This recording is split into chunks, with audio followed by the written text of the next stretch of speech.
Assalamualaikum teman-teman semuanya. Siang itu, di halaman rumah keluarga besar suaminya, Naya berdiri dengan tangan gemetar, sementara satu koper kecil miliknya dilempar begitu saja ke dekat pagar. Ibu mertuanya menunjuk wajahnya sambil berkata, "Perempuan miskin seperti kamu tidak pantas tinggal di rumah ini." Naya hanya diam. Ia tidak membela diri, tidak menangis keras, bahkan tidak mengatakan bahwa 3 hari sebelumnya, diam-diam ia baru saja memberi 250 juta rupiah untuk menyelamatkan rumah itu dari sita bank. Semua orang menatapnya seolah ia pembawa sial. Lalu, saat Naya melangkah pergi dengan sandal basah karena hujan mulai turun, sebuah mobil hitam berhenti di depan rumah.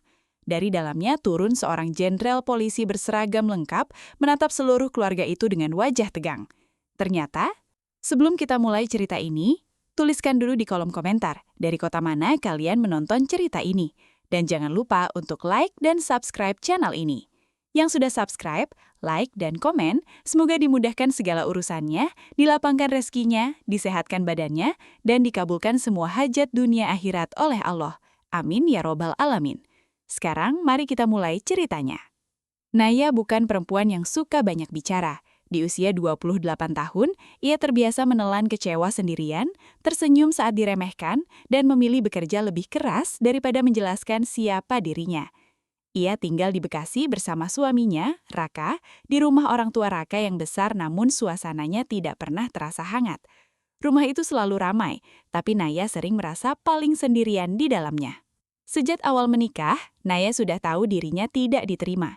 Ibu mertuanya, Bu Ratmi, selalu membandingkannya dengan calon menantu impian keluarga mereka, seorang perempuan pegawai bank bernama Livia. Raka itu sarjana, kerjanya bagus, harusnya dapat istri yang selevel, kata Bu Ratmi suatu pagi, sengaja diucapkan saat Naya sedang menyapu ruang tamu. Naya mendengar jelas, tapi ia tetap menunduk dan melanjutkan pekerjaannya.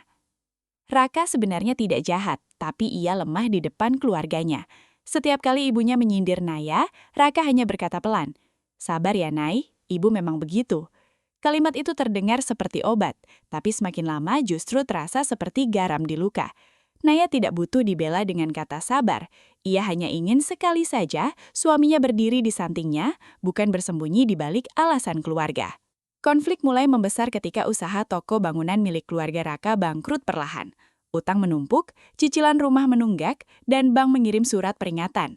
Bu Ratmi panik, Pak Harun lebih banyak diam, sementara kakak Raka Dimas sibuk mencari kambing hitam. Anehnya, nama Naya yang paling sering disebut. "Sejak perempuan itu masuk rumah ini, rezeki kita seret," ujar Dimas dengan suara dingin. Malam itu hujan turun deras. Naya berdiri di dapur, mendengar mereka berdebat di ruang tengah. Surat dari bank tergeletak di meja. Jika dalam 7 hari tidak ada pembayaran sebesar 250 juta rupiah, rumah itu akan disita. Bu Ratmi menangis, Raka memegang kepala, dan Dimas mondar-mandir sambil memaki keadaan. Naya tidak ikut bicara, ia hanya diam, tapi pikirannya bergerak cepat. Tidak ada yang tahu bahwa Naya memiliki tabungan besar dari hasil kerja lamanya sebagai pengelola administrasi proyek. Sebelum menikah, ia pernah membantu seorang kontraktor tua yang kemudian memberinya bonus besar karena berhasil menyelamatkan pembukuan perusahaan dari kerugian. Uang itu tidak pernah ia sentuh. Ia menyimpannya untuk keadaan darurat, bukan untuk pamer, bukan untuk membuktikan diri kepada siapapun. Keesokan harinya, Naya pergi ke bank sendirian. Matahari Bekasi terasa panas menyengat, tapi tubuhnya justru dingin. Ia mencairkan deposito dan mentransfer 250 juta rupiah ke rekening pembayaran utang rumah keluarga Raka. Petugas bank sempat bertanya, "Ibu yakin jumlahnya sebesar ini?" Naya mengangguk. "Iya, Pak. Tolong jangan cantumkan nama saya ke pihak keluarga. Cukup sebagai pembayaran masuk." Naya pulang dengan wajah pucat, tapi hatinya lega. Ia tidak berharap dipuji. Ia hanya berharap rumah itu selamat, dan mungkin setelah badai berlalu, keluarga Raka bisa bernafas lagi. Ia memilih tidak mengatakan apapun kepada Raka, karena tahu suaminya akan merasa bersalah. Bagi Naya, membantu keluarga suami adalah bagian dari tanggung jawabnya, meskipun keluarga itu tidak pernah menganggapnya sebagai bagian dari mereka. Namun justru setelah pembayaran itu masuk, keadaan tidak membaik untuk Naya. Dimas menerima kabar dari pihak bank bahwa utang rumah lunas, tapi ia langsung membuat cerita lain. Ia berkata kepada Bu Ratmi bahwa uang itu pasti berasal dari pinjaman gelap yang dilakukan Naya atas nama keluarga. Tidak mungkin perempuan itu punya uang sebanyak itu. Jangan-jangan dia jual nama kita. Dan sejak saat itu, fitnah mulai menyala seperti api di musim kemarau. Pagi berikutnya, suasana rumah terasa aneh. Biasanya Naya disuruh memasak sejak subuh, tapi hari itu dapur sudah dikunci. Bu Ratmi duduk di ruang tamu dengan wajah kaku. Sementara Dimas dan istrinya, Santi, menatap Naya seperti sedang menunggu terdakwa masuk ruang sidang. Raka berdiri di dekat pintu, gelisah, tapi tidak berani memulai bicara. Naya baru pulang dari membeli sayur ketika semua mata langsung menembaknya. "Duduk," kata Bu Ratmi pendek. Naya meletakkan kantong belanja di meja dan duduk perlahan. "Ada apa, Bu?" tanyanya. Dimas langsung menyelah. "Jangan pura-pura polos. Utang rumah lunas. Kamu yang bayar kan?" Naya menarik nafas. Ia sebenarnya bisa mengangguk dan selesai, tapi nada suara Dimas membuat ia berhati-hati. "Yang penting rumah ini aman," jawabnya pelan. Jawaban itu justru membuat Dimas tersenyum sinis. "Dengar, Bu, dia tidak membantah. Berarti benar dia terlibat sesuatu," kata Dimas. Bu Ratmi menatap Naya dengan mata merah. "Kamu pinjam uang dari siapa? Rentenir? Atau kamu gadaikan surat-surat kami?" Naya terkejut. "Saya tidak melakukan itu, Bu." Santi ikut menyahut. "Lalu dari mana perempuan biasa seperti kamu dapat 250 juta? Pertanyaan itu menggantung, bukan untuk mencari kebenaran, tapi untuk menjatuhkan. Naya menatap Raka, berharap suaminya bertanya dengan tenang. Tapi Raka hanya memandang lantai. "Nay, jawab saja yang jelas," ucapnya lirih. Hati Naya seperti diremas. Ia ingin mengatakan bahwa uang itu miliknya, hasil kerja bertahun-tahun, halal, bersih, dan diberikan tanpa pamrih. Tapi sebelum kalimat itu keluar, Bu Ratmi sudah memukul meja. "Saya tidak mau rumah ini diselamatkan dengan uang kotor." Kata-kata itu menusuk lebih dalam dari penghinaan biasa. Naya berdiri. "Bu, saya tidak pernah membawa uang kotor ke rumah ini." Dimas tertawa pendek. "Semua orang yang bersalah pasti bilang begitu." Lalu ia mengeluarkan sebuah amplop coklat dari laci. Di dalamnya ada fotokopi bukti transfer pembayaran bank, tapi nama pengirim sengaja ditutup stabilo hitam. Aneh kan? Pengirimnya disembunyikan. Orang jujur tidak perlu sembunyi. Padahal Naya meminta namanya tidak dicantumkan bukan karena takut, tapi karena tidak ingin membuat siapapun merasa berutang budi. Namun niat baik sering terlihat mencurigakan di mata orang yang sudah membenci. Bu Ratmi berdiri dan berkata, "Mulai hari ini, kamu tidak usah ikut urusan keluarga kami." Naya menahan gemetar. "Saya istri Raka, Bu." Bu Ratmi membalas cepat. "Istri yang membawa masalah." Hari itu Naya mulai diperlakukan seperti orang asing. Makan siang tidak disisakan untuknya. Kunci kamar diganti tanpa pemberitahuan, sehingga ia harus menunggu Raka pulang untuk masuk mengambil baju. Saat ia bertanya, Santi menjawab, "Takut ada barang hilang." Naya hanya menatapnya lama. Kadang hinaan paling menyakitkan bukan yang diteriakan, tapi yang diucapkan santai seperti tidak punya dosa. Malamnya Raka masuk kamar dengan wajah lelah. Naya duduk di tepi ranjang menunggu penjelasan. "Kamu percaya aku?" tanyanya. Raka terdiam beberapa detik terlalu lama. "Aku mau percaya, Nay, tapi semuanya aneh." Naya menunduk. Kata mau itu cukup menjelaskan semuanya. Ia tidak benar-benar dipercaya. "Kalau aku bilang uang itu milikku, kamu percaya?" Raka mengangkat wajah. "Dari mana kamu punya sebanyak itu?" Naya tersenyum pahit. Ia mengambil map kecil dari tas, berisi dokumen deposito dan surat keterangan pekerjaan lama. Namun saat ia hendak menyerahkannya, terdengar ketukan keras di pintu. Dimas masuk tanpa izin, disusul Bu Ratmi. "Jangan mudah dibohongi, Rak. Perempuan licik selalu punya kertas untuk menutupi kebohongannya." Naya menggenggam map itu erat. Untuk pertama kalinya ia merasa bukti pun tidak berguna jika hati orang sudah terkunci. Puncaknya terjadi 2 hari kemudian. Sebuah pesan WhatsApp anonim masuk ke ponsel Bu Ratmi. Berisi foto Naya sedang berbicara dengan seorang pria tua di depan kantor notaris beberapa bulan lalu. Tulisannya pendek, "Menantu ibu sering bertemu laki-laki ini. Hati-hati." Padahal pria itu adalah Pak Surya, mantan atasan Naya yang meminta bantuan Naya mengurus dokumen yayasan. Tapi foto tanpa cerita selalu lebih mudah dipercaya daripada kebenaran yang harus didengar lengkap. Siang itu panas sekali. Udara seperti berhenti bergerak, tapi di ruang tamu rumah Bu Ratmi, amarah bergerak liar. Foto itu dicetak dan diletakkan di meja seperti barang bukti kejahatan.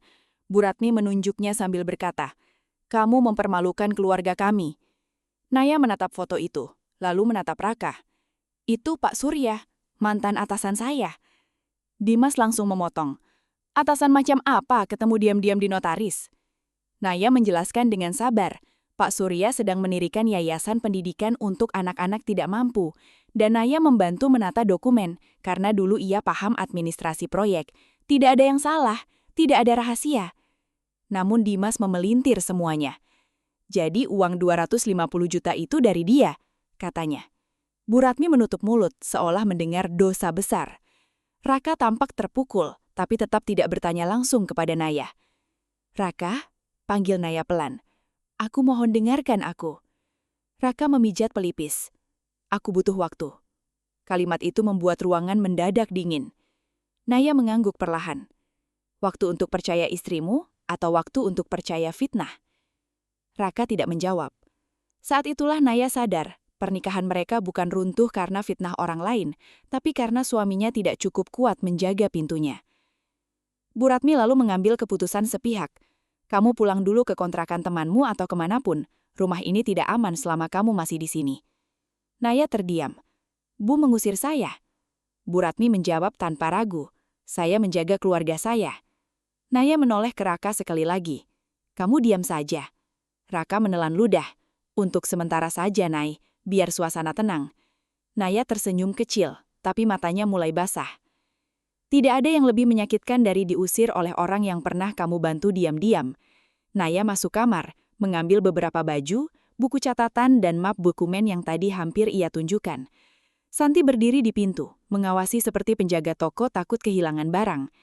Jangan bawa yang bukan punyamu, katanya. Naya berhenti, menatapnya lalu menjawab pelan. Tenang, saya bahkan tidak membawa nama baik kalian yang sudah kalian buang sendiri. Saat Naya berjalan keluar rumah, tetangga mulai melihat dari balik pagar. Dimas sengaja bicara keras. Maaf ya Bu, rumah lagi ada masalah keluarga. Ada yang ketahuan macam-macam. Naya mendengar semuanya. Ia ingin berbalik, tapi ia memilih terus berjalan.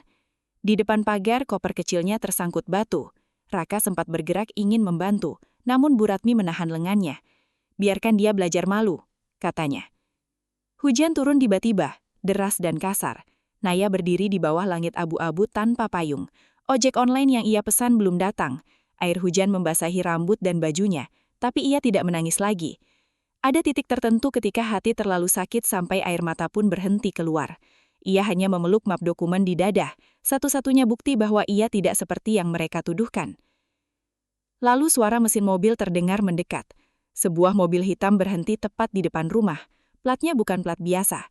Seorang sopir turun membuka pintu belakang, dan seorang pria berusia sekitar 55 tahun keluar dengan seragam polisi lengkap. Posturnya tegap, wajahnya keras, tapi matanya langsung melembut saat melihat Naya berdiri basah kuyup. Naya, panggilnya. Semua orang di teras terdiam. Naya menoleh dan terkejut. Pak Arman. Pria itu adalah Inspektur Jenderal Arman Pradipta, sahabat lama Pak Surya, sekaligus pembina yayasan yang selama ini dibantu Naya. Ia datang karena sejak pagi Pak Surya tidak bisa menghubungi Naya, sementara hari itu ada penandatanganan dokumen penting yayasan. Namun melihat keadaan Naya, koper di tanah dan wajah-wajah dingin di teras, Jenderal Arman langsung memahami ada sesuatu yang tidak beres. Bu Ratmi mendadak gugup. Dimas mencoba tersenyum. Ada keperluan apa ya, Pak? Jenderal Arman tidak langsung menjawab. Ia melangkah ke arah Naya, melepas jaket dinas bagian luarnya, lalu memberikannya agar Naya tidak kehujanan. Setelah itu ia menatap keluarga Raka satu persatu. Suaranya rendah, tapi membuat semua orang diam. Saya kesini mencari perempuan yang telah membantu yayasan kami. Kenapa dia berdiri di luar seperti diusir? Tidak ada yang berani menjawab. Hujan memukul atap teras. Suaranya ramai, tapi suasana terasa beku. Bu Ratmi mencoba menata wajah. Maaf Pak, ini urusan keluarga. Jenderal Arman menatapnya tajam. Kalau urusan keluarga, berarti boleh memperlakukan orang baik seperti penjahat. Dimas langsung masuk. Bapak tidak tahu masalahnya. Dia menerima uang mencurigakan dan bertemu laki-laki tua diam-diam. Naya menutup mata sebentar. Fitnah itu kini diucapkan di depan orang yang tahu kebenaran. Jenderal Arman mengeluarkan ponsel, lalu menelpon seseorang dengan mode pengeras suara. Surya, kamu bisa jelaskan siapa Naya? Suara Pak Surya terdengar dari seberang. Lemah tapi jelas. Naya itu mantan staf terbaik saya. Anak jujur, dia membantu yayasan tanpa minta bayaran. Kalau bukan karena dia, berkas izin yayasan kita belum tentu selesai. Jenderal Arman menatap Dimas. Laki-laki tua di foto itu Pak Surya, bukan seperti tuduhan kalian. Wajah Dimas berubah, tapi ia masih mencoba bertahan. Tapi uang 250 juta itu bagaimana, Pak? Kami khawatir itu uang tidak jelas. Kali ini Naya membuka mapnya. Tangannya masih gemetar, tapi suaranya mulai tegas. Ini bukti deposito saya. Ini surat bonus kerja dari perusahaan lama, ini rekening koran. Uang itu milik saya, halal, dan saya pakai untuk membayar tunggakan rumah ini. Ia meletakkan semua dokumen di meja teras. Bu Ratmi mendekat cepat, membaca sekilas lalu wajahnya pucat. Raka mengambil salah satu kertas dengan tangan gemetar. Di sana tertulis jelas nama Naya sebagai pemilik deposito, tanggal pencairan, dan jumlah transfer.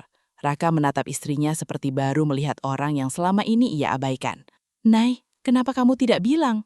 Naya menatapnya lama. "Saya mau bilang, tapi kalian lebih dulu memutuskan saya bersalah." Kalimat itu membuat Raka terdiam.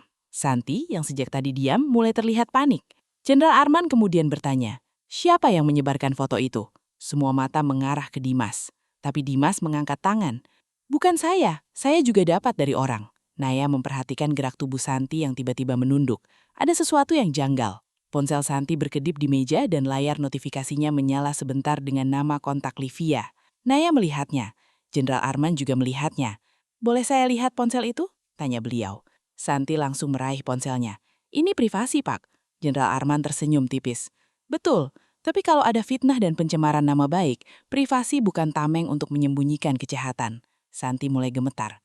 Dimas menatap istrinya. "San, kamu kenapa?" Santi tidak menjawab. Justru air matanya mulai jatuh sebelum ada yang menyentuhnya. Akhirnya terungkap. Santi mengaku bahwa Livia, mantan calon pilihan Bu Ratmi untuk Raka, mengirim foto Naya dan Pak Surya. Livia meminta Santi menyebarkannya ke keluarga agar Naya terlihat buruk. Sebagai imbalan, Livia menjanjikan bantuan modal untuk usaha kecil Santi. Santi tergoda. Ia juga iri karena selama ini merasa Naya terlalu sabar dan membuatnya terlihat buruk sebagai menantu pertama. "Saya cuma mau dia pergi," ucap Santi pelan. Dimas terpukul, tapi Naya tidak merasa puas. Rasa sakitnya terlalu dalam untuk dibayar dengan pengakuan singkat. Bu Ratmi duduk lemas di kursi.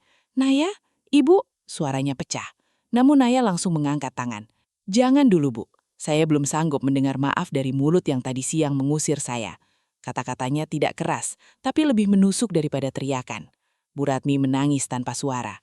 Jenderal Arman kemudian menjelaskan satu hal yang membuat semuanya semakin terkejut. Hari itu, sebenarnya ia datang untuk menjemput Naya ke acara yayasan, karena nama Naya akan diumumkan sebagai bendahara kehormatan dan calon manajer operasional program beasiswa. Yayasan itu bekerja sama dengan beberapa pengusaha besar dan kepolisian untuk membantu anak-anak putus sekolah. Orang yang kalian sebut pembawa sial hari ini akan dipercaya mengelola program bernilai miliaran rupiah. Raka tampak hancur. Ia melangkah mendekati Naya, tapi Naya mundur satu langkah. "Nay, aku salah. Aku takut melawan keluargaku."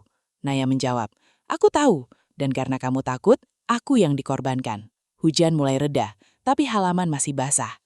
Naya mengambil kopernya. Kali ini Jenderal Arman menyuruh supir membantu. Saat Naya masuk mobil, Bu Ratmi memanggil, "Naya, jangan pergi." Naya menoleh sebentar. "Saya sudah pergi sejak kalian berhenti percaya." Naya tinggal sementara di rumah singgah yayasan milik Pak Surya. Tempat itu sederhana, berada di pinggir Jakarta Timur. Tapi untuk pertama kalinya setelah sekian lama, ia bisa tidur tanpa mendengar sindiran. Malam pertama di sana, ia duduk di dekat jendela, memandangi jalan yang basah setelah hujan. Ponselnya penuh panggilan dari Raka, Bu Ratmi, bahkan Dimas. Namun Naya tidak mengangkat. Luka tidak sembuh hanya karena orang yang melukai tiba-tiba merasa bersalah. Keesokan harinya, Naya tetap datang ke acara yayasan. Ia mengenakan baju sederhana warna krem, rambutnya diikat rapi.